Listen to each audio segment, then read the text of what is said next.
রাসূল সাল্লাল্লাহু আলাইহি সাল্লাম এই পৃথিবীতে আসার পরে তিনি কি তার বাবাকে দেখেছিলেন? জোরে বলেন, দেখেছিলেন? দেখেন নাই। রাসূল দুনিয়ায় আসার আগেই তার বাবা বিদায় হয়ে গেছে। কথা বলেন ঠিক না বেঠিক? আচ্ছা, আল্লাহ চাইলে কি তার বাবাকে বাঁচাই রাখতে পারতেন না? তাহলে রাখেননি কেন? কেন রাখেননি ও প্রশ্নের উত্তর কেউ দিতে পারবে না। তবে আমাদের ধারণা আল্লাহ জাতিরে বুঝাবে যে যদি তোমার বাবা নাও থাকে তবু তুমি দ্বীনের পক্ষে থাকতে পারবে। আল্লাহর নবী যখন মায়ের পেটে আমেনা স্বপ্ন দেখতে লাগলেন, কে কে যেন ডেকে বলতেছে, ও আমেনা, তোমার পেটে বিশ্বের সর্বশ্রেষ্ঠ মানুষটাই জন্ম নিচ্ছে। আমেনা ঘুম থেকে জেগে স্বামীকে বলতেন, স্বামী, স্বপ্ন দেখলাম বিরাট একটা সুন্দর মানুষ, সে আমাকে সে বলে যাচ্ছে আমাদের তোমার আর আমার মাধ্যমে নাকি বিশ্ব নবী দুনিয়ায় আসবে। কয়দিন পরে বিবি মারিয়াম, মা হাজেরা দুইজন আমেনার হাত ধরে বললেন, আমেনা তৈরি হও, নবীদের শেষ, সমস্ত নবীর শেষ নবী তোমার পেট থেকে দুনিয়ার মুখ দেখবে।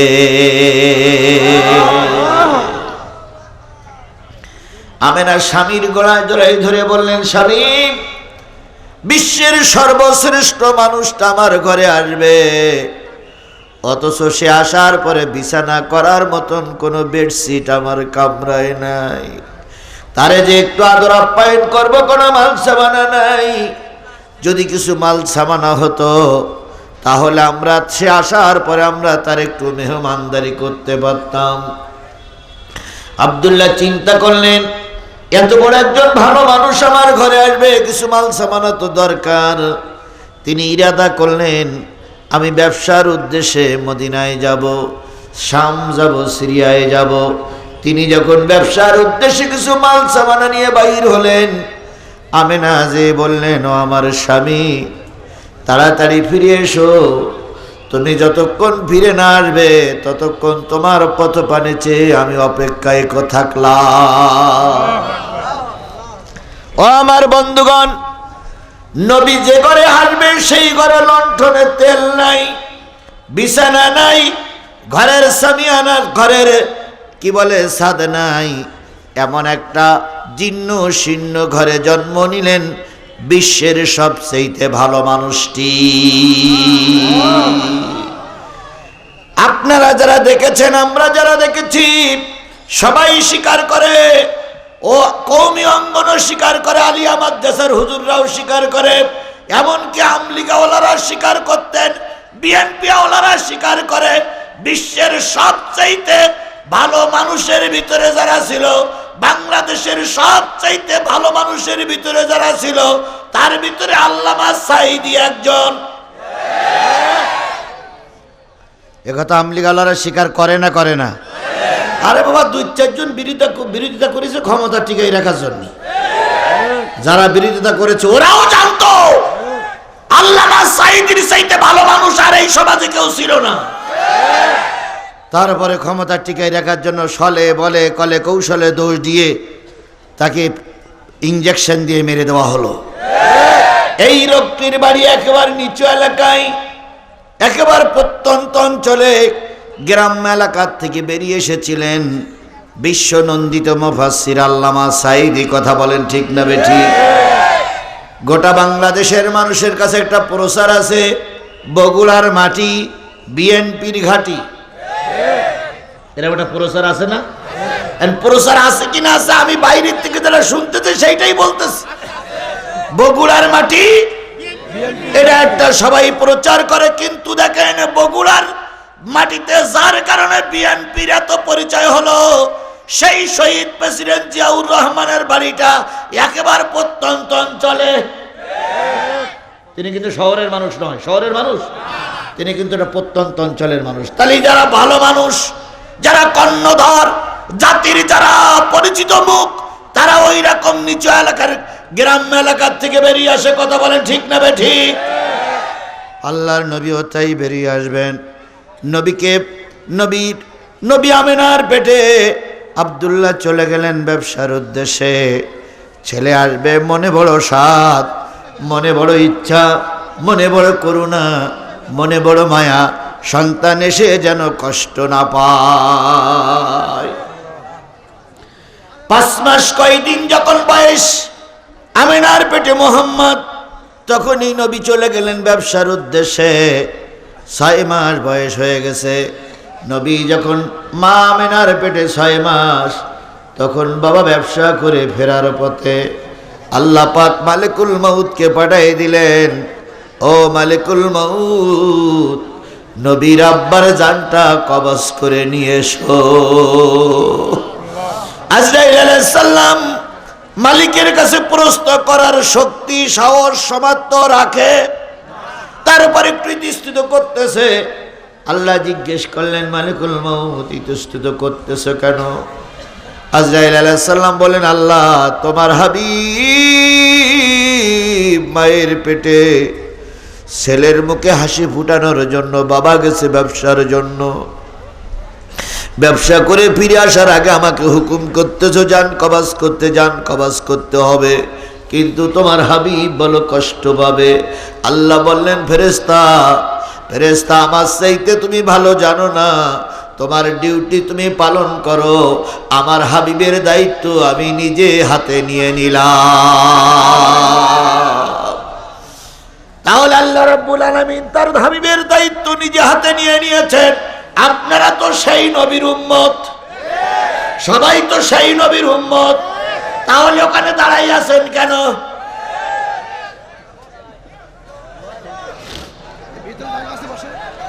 আপনারা যদি নবীর উম্মত হয়, রাস্তায় ঘুরে বেড়াচ্ছেন কেন?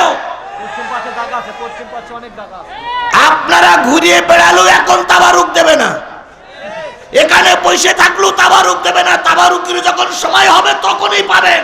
ও রাস্তায় যদি মিছিল করেন, কর্তৃপক্ষ এখন তাবারুকের ঝুড়ি খুলবে না।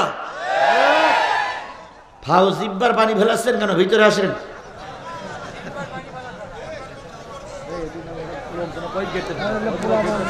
তাহলে নবীর উম্মত যারা হয়, তারা নবীর কোরআন শোনার জন্যই বসে। কথা বলেন ঠিক না বেঠিক? আরো জোরে বলেন ঠিক না বেঠিক? এই জন্য সকল নবীর উম্মতের কাছে আহ্বান করছি, যদি আল্লাহ আপনার রব হয়, নবী আপনার নেতা হয়, কোরআন যদি আপনার সংবিধান হয়, অবশ্যই কোরআনের মাহফিলে আপনি আসবেন। যদি না আসেন, তাহলে বুঝতে হবে আপনি নবীর উম্মত হতে পারেন নাই। বাংলায় ওয়াজ করতেছি না, আরবিতে ওয়াজ করছি, কেন আপনারা বোঝেন না? গতকালকের মাহফিল হয়ে গেছে, আজকের মাহফিলের পর আগামীকাল মাহফিল আর হবে? জোরে বলেন হবে? বুঝাই, আমি দেখতেছি ভাই, আপনি বললে হবে না, আমি দেখতেছি। বুঝাইলে যারা বোঝে তারা আবু বকরের সঙ্গে জান্নাতি। কথা বলেন ঠিক না ঠিক? আল্লাহ রসুলের চাইতে বড় বক্তা পৃথিবীতে আর কেউ? সেই নবী ওয়াজ করেছিলেন, আবু জেহেল ওয়াজ মানিনি, আবু বকর ওয়াজ মেনে নিলেন। ওমর দূর থেকে এসে নবীর কালেমা পড়ে নবী প্রেমিক হয়ে গেলেন। আমি সেই নবীর নামে নাজিলকৃত কোরআনের কথা বলতেছি। যদি আবু জেহেল মার্কা মুসলমান এখানে থাকে, ওরে যতই বুঝানো হোক, ওর ভিতরে বুঝ আসবে না। আর যদি আবু বকরের উত্তরসূরি হয়, 10 মিনিটের ভিতরে ঘর বাড়ি ফেলাই রেখে আল্লাহর কোরআনের মাহফিলে এসে বসবে।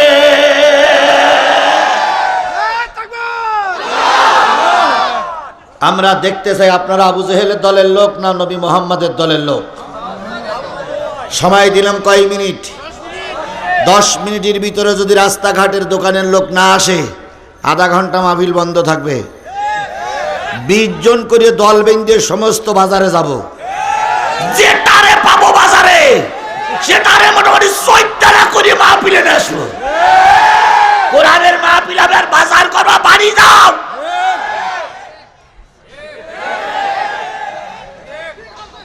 ঠিক আছে না? তাহলে 10 মিনিট সময় দিলাম, রাস্তা ঘাটে দোকানে বাড়িতে যারা আছেন চলে আসেন। নতুবা এই লোক যে বাড়িতে যদি সব যদি নারায়ে তাকবীর দেয়, বাচ্চাটা বলো ভয় পাবে।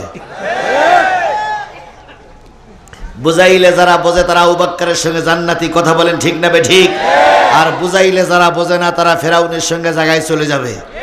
এই জন্য আমি আপনাদের হাতে ধরতেছি, পায়ে ধরতেছি, কোরআনের মাহফিলে বসুন। আমি কিন্তু সারা রাত ওয়াজ করব না, যতক্ষণ আমার সময়, এতক্ষণ ওয়াজ করার পরে তারা ওয়াজ করবে, সে সময় আপনি কি করবেন ওটা আপনার ব্যাপার। কিন্তু কোরআনের আলোচনা চলছে, কোন মুসলমানের বাচ্চা রাস্তায় ঘুরতে পারে না। কোরআনের আলোচনা চলছে, কোন মুসলমানের বাচ্চা ঘরে শুয়ে থাকতে পারে না। কোরআনের আলোচনা চলছে, কোন মুসলমানের বাচ্চা বাদামের দোকানে থাকতে পারে না, যদি সে মুসলমানের বাচ্চা হয়ে থাকে।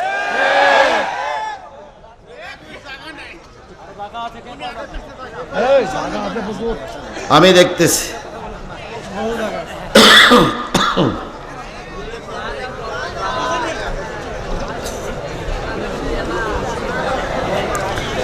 তাহলে নবী এসেছিলেন গরিব ঘরের ভিতরে, কথা বলেন ঠিক না ঠিক?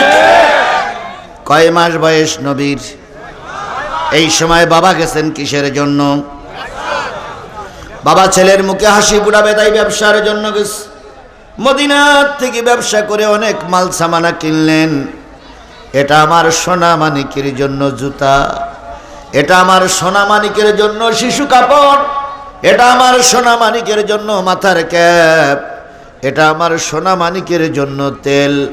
মাল সামানা কিনে নিয়ে নবীর বাবা যখন মক্কা অভিমুখে রওনা হয়ে গেলেন, প্রতিমধ্যে আল্লাহ পাক আজরাইলকে বলেন, আজরাইল আর দেরি করা যাবে না, নবীর বাবার জানটা কবজ করে না।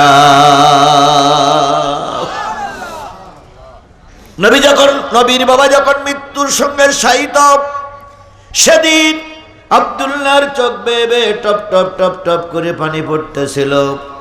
সাথীরা জিজ্ঞেস করেছিল, ও মুসাফির ভাই, ও মুসাফির ভাই, ও মুসাফির ভাই, ব্যবসায়ী ভাই, যাওয়ার আগে কোনো ওসিয়াত তোমার কাছে আছে কি? কান্দ কেন?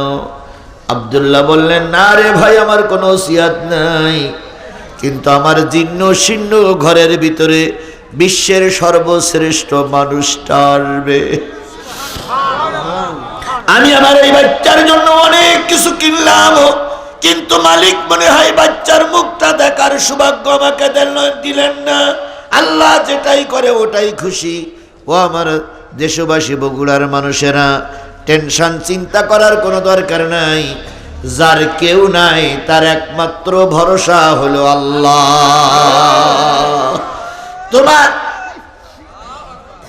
তোমার আমার ভরসাকে আরো জোরে বলেন, তোমার আমার ভরসাকে বলুন তো। আল্লাহর উপরে তাওয়াক্কুল করলে আল্লাহ ইজ্জত বাড়াই দেয় না কমায়া দেয়?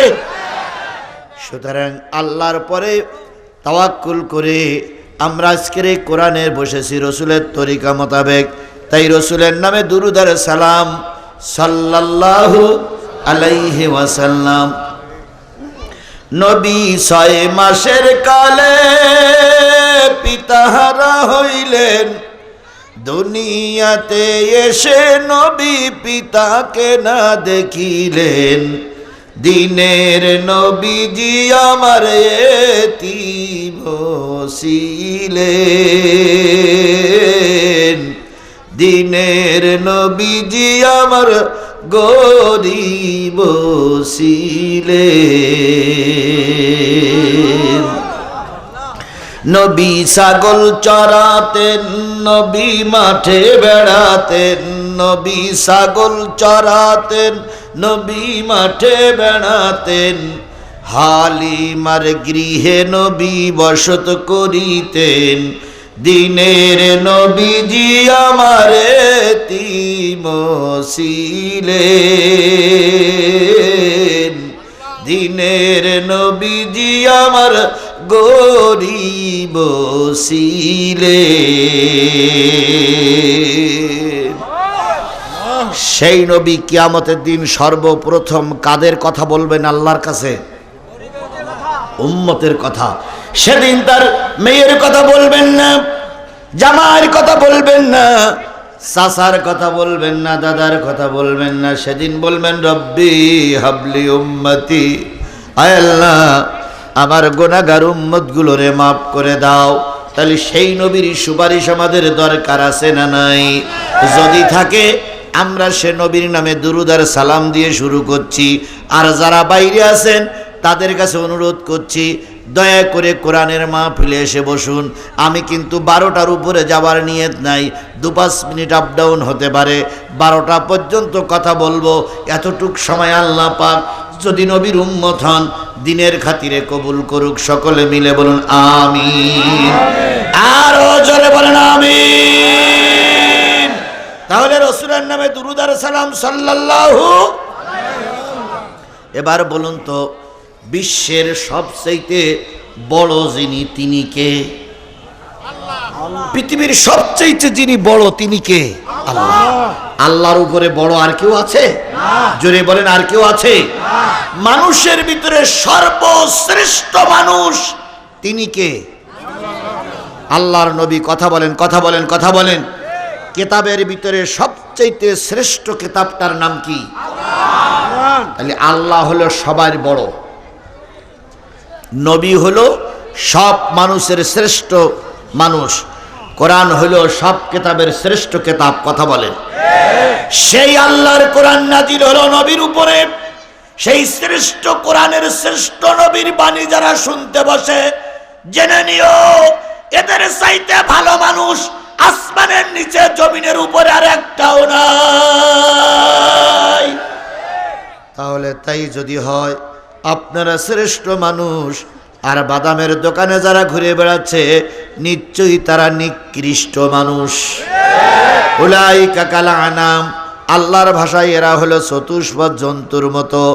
বালহুম আদাল, বরং তার সেই তার নিকৃষ্ট। রে ভাই, আমরা চতুষ্পদ জন্তু না হয়ে মাহফিলে এসে দেখো পিছনে কিছু লোকের জায়গা আছে, আল্লাহ ওই জায়গাটা তোমারে আমার জন্য কবুল করুন।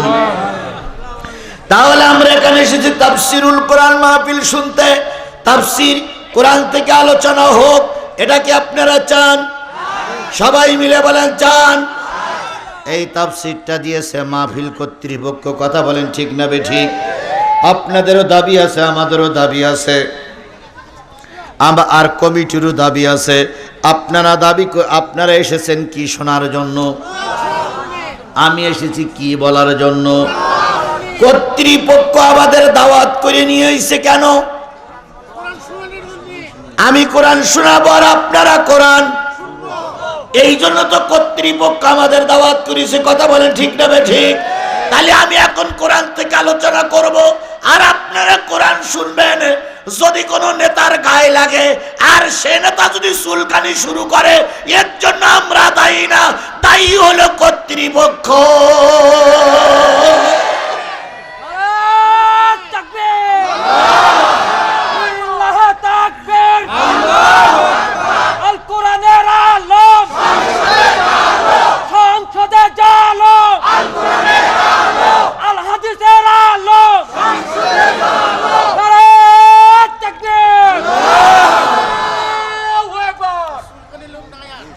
আচ্ছা বলুন তো ভাই, ইলিশ মাছ খাইলে চুলকানি একটু বেশি হয় না?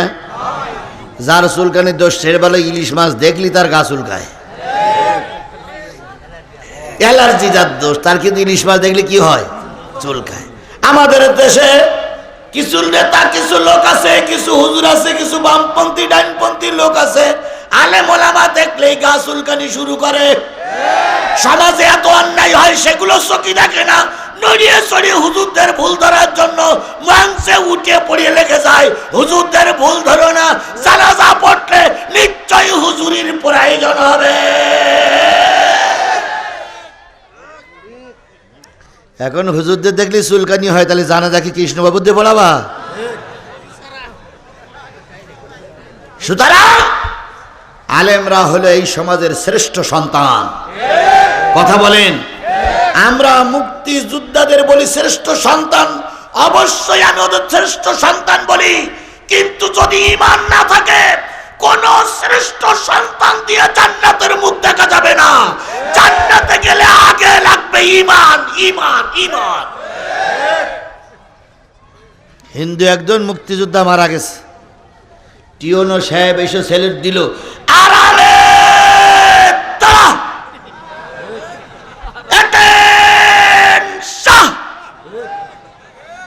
তারপর আবার মুক্তিযোদ্ধাদের কবরে রেখে অথবা শ্মশানে রেখে বাঁশি দেয়।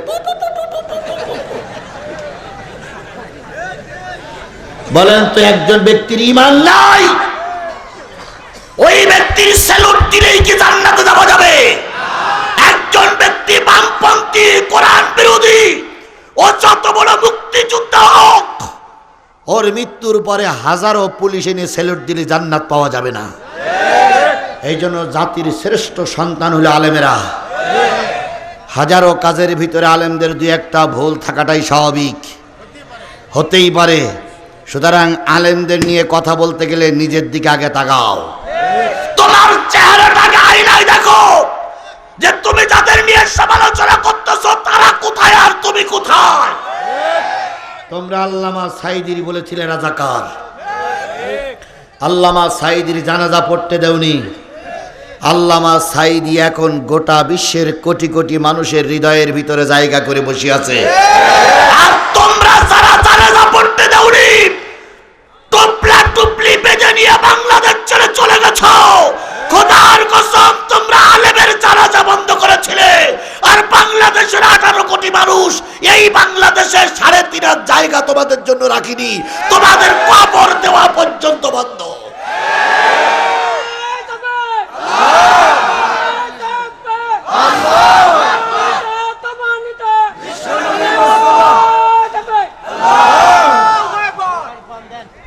বন্ধুগণ, যখন ওরা সবাই ক্ষমতার মসনদ ধরে রেখেছিল, তখন জিহাদি কি ওয়াজ করিনি?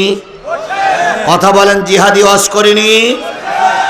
গাবতলীর মাটিতে যখন চারিদিক থেকে ওরা আক্রমণ করলো, নেতারা এসে যখন বলল জিহাদির আলোচনা করতে দেওয়া হবে না, আমি কর্তৃপক্ষকে বলেছিলাম আমাকে শুধু একটু মঞ্চ পর্যন্ত যাওয়ার সুযোগ করে দাও। মঞ্চে যখন আসলাম তখন ওদের চোখ মোটা হয়ে গেল। যেখানে নিষেধ করা হলো জিহাদি মঞ্চে আসবে না, সেখানে আসলো কি করে? আমি সেদিনকে জাতির সামনে 1 মিনিট কথা বলেছিলাম, জিহাদি দীর্ঘ 15 বছর রাজ করছে, জিহাদ কোনো জায়গায় করেনি। আজকে জাতিকে নিয়ে জিহাদের ময়দানে থাকতে চাই। কারা কারা রাজি আছো? 2 হাত উঁচু করে দেখাও। সেদিন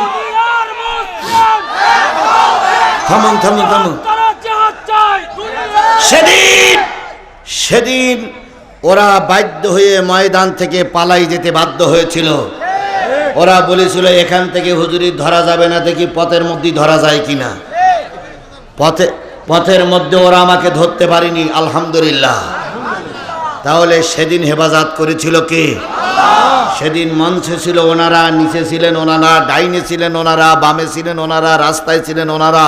আর এখন মঞ্চে আমাদের লোক, সামনে আমাদের লোক, পিছনে আমাদের লোক, উপরে আমাদের লোক, নিচে আমাদের লোক। এখন ফাজলামি করার আর সুযোগ নাই। সেদিন মঞ্চে কথা বলতে নিষেধ করেছিলেন, আল্লাহর কসম আজকে মঞ্চের সব লোকগুলো জামাত বিএনপির। আজকে যদি কেউ কথা বলতে নিষেধ করে, তার জিহ্বাটা টেনে কুকুরে দিয়ে খাওয়ানো হবে। কোন নেতার নিষেধাজ্ঞা মানা হবে না, হবে না, হবে না।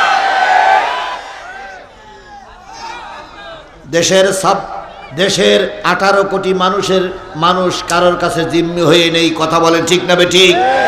তাহলে কোরআনের কথা চলবে, আপনারা কি শুনতে রাজি আছেন?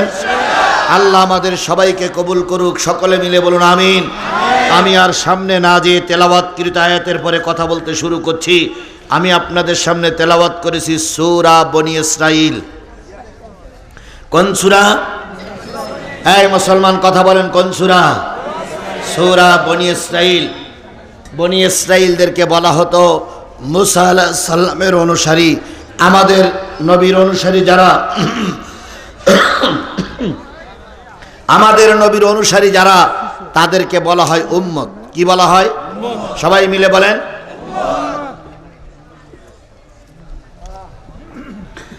আর বনি ইসরাইলের মুসা আলাইহিস সালামের অনুসারী যারা, তাদেরকে বলা হয় বনি ইসরাইল মুহাম্মদ অনুসারীদেরকে।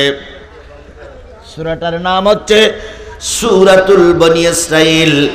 বনি ইসরাইল 15 নম্বর পারার কোরআন শরীফের 17 নম্বর সূরা। সূরাটার নাম হচ্ছে সূরা বনি ইসরাইল। কথা বলেন ঠিক না বেঠিক? বন্ধুগণ,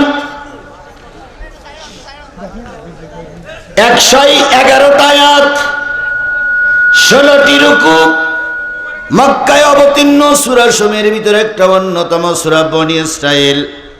আজকের বিষয় হলো আল্লাহ রাব্বুল আলামিন বলতেছে সুন্নাতামান কদ আরসালনা ক্বাবলাকা মির রুসুলিনা ওয়ালা তাজিদু লিসুন্নাতিনা তাহবিলা।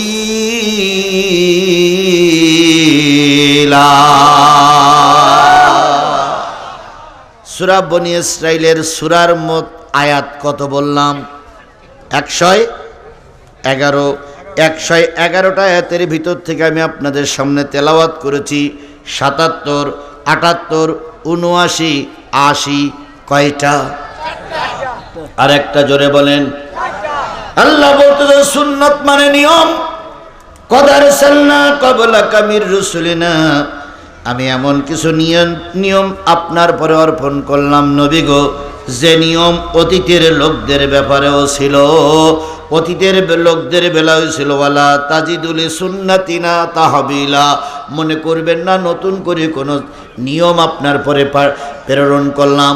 যে নিয়ম আপনার পরে প্রেরণ করছি অতীতের নবীদের বেলাও সে নিয়ম ছিল।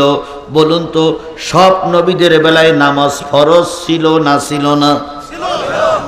সবাই মিলে বলেন ছিল। বলুন তো, অন্যান্য নবীদের বেলায় নামাজ কয় ওয়াক্ত ছিল?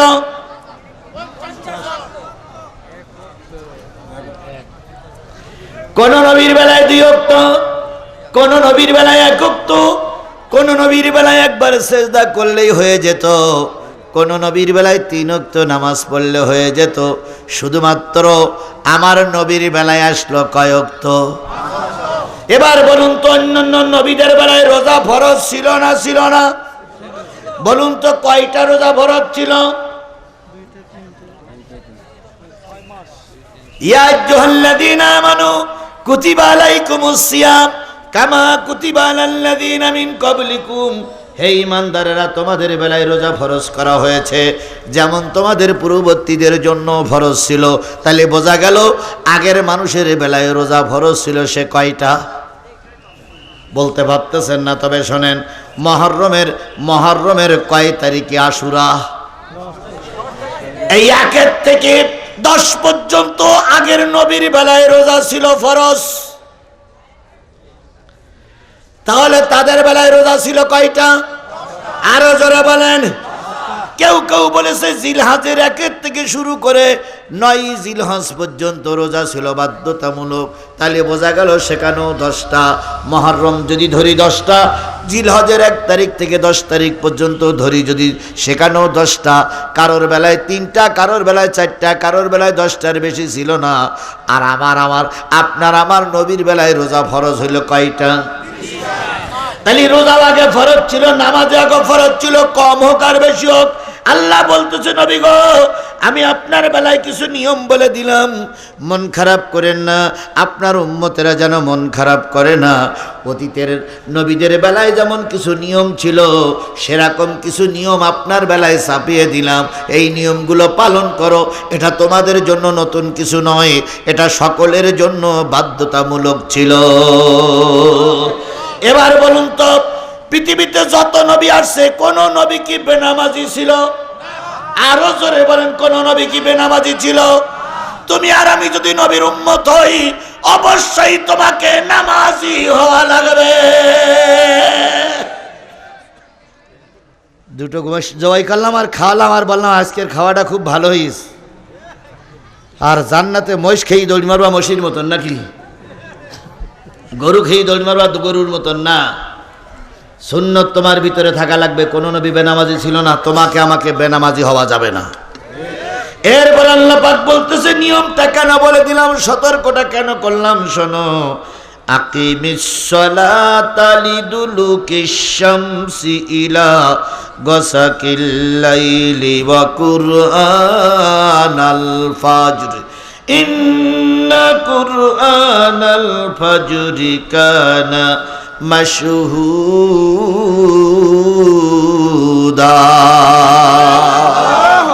সুতরাং নবী গো তোমাকে বলতেছে আকিমুস সালাহ, নামাজ কায়েম করো, লিদুলুকি শামসি ইলা গাসাকিল লাইলে, সূর্য উদয়ের পর থেকে যতক্ষণ রাত না হবে ততক্ষণ পর্যন্ত তুমি নামাজ পড়তেই থাকো।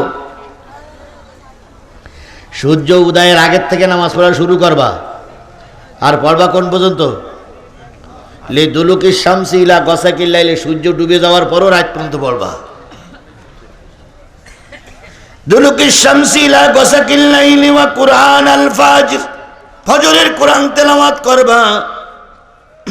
ইন্না কুরআনাল ফাজরি কানা মাশহুদা, জেনে রেখো ফজরের কোরআন তেলাওয়াত তোমার জন্য সাক্ষী হয়ে যাবে। তাহলে ফজর ওয়াক্ত থেকে এশা পর্যন্ত মোট নামাজ কয় ওয়াক্ত? আরো জোরে বলেন, আরো জোরে বলেন।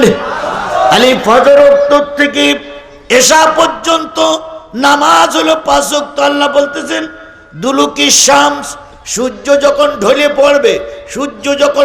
পড়বে পূব দিগান্ত থেকে পশ্চিম দিগান্তে যখন দুলুকি শামস, সূর্য যখন একটু ঢলে পড়বে সেখান থেকে নামাজ পড়া শুরু করো ইলা গাসাকিল লাইলে, রাত পর্যন্ত। তাহলে সূর্য ঢলে পড়লে নামাজ শুরু করলাম, রাতের নামাজের নাম কি? এশার নামাজ। তাহলে সূর্য ঢলে পড়লে শুরু করলে রাতের নামাজ পর্যন্ত কয় ওয়াক্ত হয়? না, 4 ওয়াক্ত হয়। বলুন তো সূর্য ঢলে পড়লে কোন নামাজ? এরপরে মাঝখানে আর একটা নামাজ, কোন নামাজ? এরপরে সূর্য ডুবে গেলে কোন নামাজ? এরপরে রাতে কোন নামাজ? তাহলে কয় ওয়াক্ত নামাজ পাইলাম? ও মুসলমান নারী আর পুরুষ, আজকের ইসালে সব মাহফিল আসছ, এই 4 ওয়াক্ত নামাজ যদি কোনো ব্যক্তি আজকের থেকে, এই মুহূর্তে থেকে তওবা করে 4 ওয়াক্ত নামাজ পড়ে, ওই ব্যক্তি আল্লাহর দোজখে যাবে না। দোজখে যাচ্ছেন কারা কারা? একটু হাত তোলেন তো ভাই।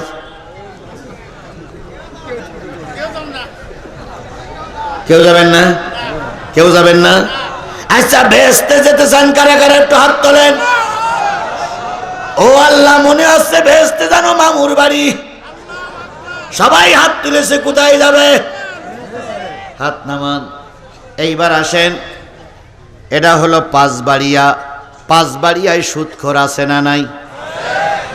দয়া করে একটু হাত তোলেন।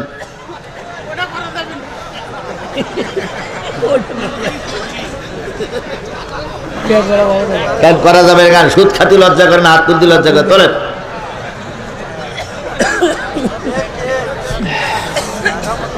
আচ্ছা, এবার বলুন তো কোন সুদখোর কি জান্নাতে যাবে?